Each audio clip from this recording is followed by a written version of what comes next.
संत कबीर।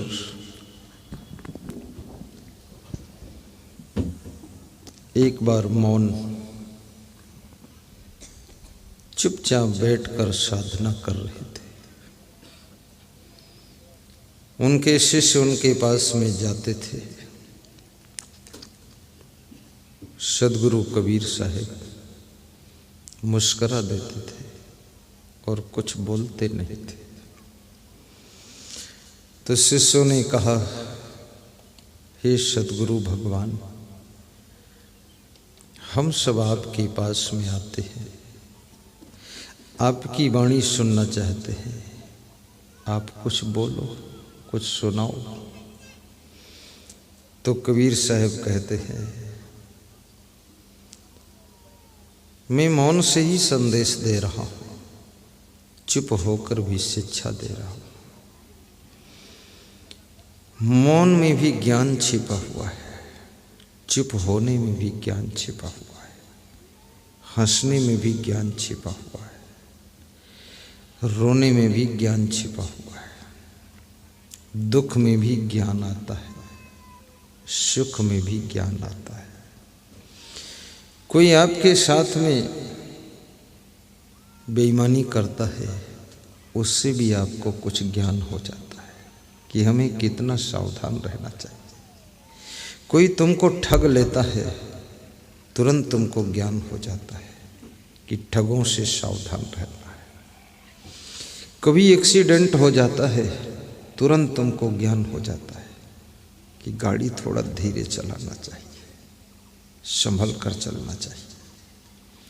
जब बीमार हो जाते हो तो भी तुमको ज्ञान हो जाता है कि रात में दही नहीं खाना चाहिए, सुबह खाना चाहिए।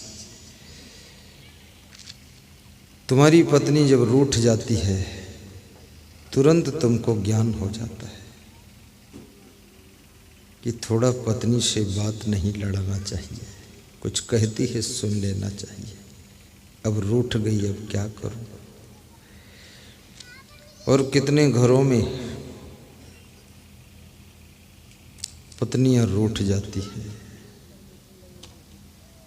सुबह रूठती हैं, शाम को फिर खुश हो जाती है। और जो सुबह रूठ जाए, शाम को खुश हो जाए, वो नारी समझदार नारी है। और जो सुबह रूठ जाए और 1 साल तक रूठी रहे, वो तो फिर भारी ना समझ है। 1 साल में तो घर बिगड़ जाएगा, घर वाला भी बिगड़ जाएगा।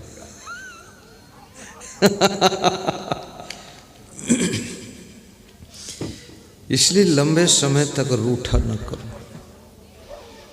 कभी रूठने का मन हो, बस 2-4 मिनट रूठ गए। और जो कितनी ही विषम परिस्थिति हो, फिर भी रूठे ना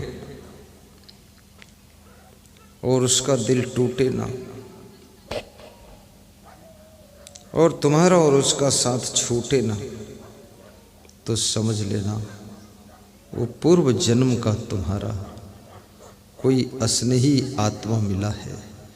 चाहे वो पत्नी के रूप में मिला हो, चाहे पति के रूप में मिला हो, चाहे शिष्य के रूप में हो, गुरु के रूप में हो, पिता भाई देवरानी जेठानी सास ससुर समधी लमधी के रूप में हो, किसी भी रूप में हो। लेकिन जो कितनी ही विकट परिस्थिति हो, कितना ही संघर्ष हो, कितनी ही दुख हो, कितनी उलझने हो, फिर भी जिसका मन रूठे ना और दिल टूटे ना और साथ छूटे ना, तो समझ लेना वो पूर्व जन्म का तुम्हारा खास आत्मा कोई संग में आ गया है। अब उसके साथ को निभाते रहना।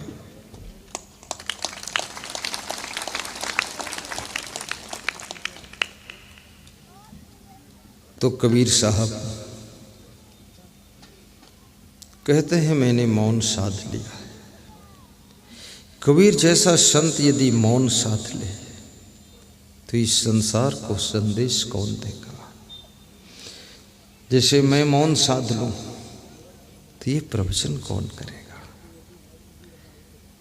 मैं मौन साधूं कि ना साधूं, पूछ रहा हूं। नहीं साधना है। मौन। सब पशु मौन है, पंछी मौन है, कीड़े मकोड़े मौन है, पेड़ पौधे मौन है, सड़कें मौन है, नदी नाले मौन है। मनुष्य जैसी भाषा, मनुष्य जैसे शब्द, मनुष्य जैसी बातें और मनुष्य जैसे ज्ञान की चर्चा इस सृष्टि में कोई प्राणी नहीं करता है, ना कोई प्रकृति करती है। केवल मनुष्य इकलौता एक ऐसा प्राणी है जो सुंदर भाषा में बहुत अच्छे शब्दों को प्रस्तुत करता है। और सृष्टि का ये प्राणी भी अगर मौन साध लेगा तो इस सृष्टि का आनंद